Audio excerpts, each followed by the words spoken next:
আসসালামু আলাইকুম ওয়া রাহমাতুল্লাহি ওয়া বারাকাতুহু।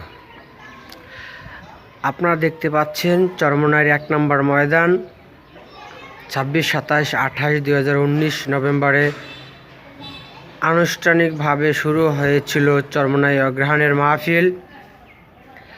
২৯ তারিখ আখিরি মোনাজাতের শেষে যার যার গন্তব্যস্থানে আল্লাহ পাকের আশিকিনরা, প্রেমিকরা ছুটে চলে গিয়েছেন।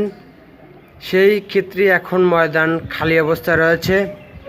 এই ময়দানে ছিল কয়েকদিন মাওলা পাকের জিকিরের কম্পন উঠেছিল। এই ময়দানে মাওলা পাকের মিলন মেলা এই ময়দানে শুরু হয়েছিল। কান্নায় জোয়ারে ভেসে গেছে এই ময়দানের মাঠ মুজাহিদ ভাইদের চোখের পানিতে। এর সাথে সাথে আমি আপনাদেরকে একটি দাওয়াত জানিয়ে দিয়েছি এবং এখনও দিলাম এমটিসি মিডিয়া।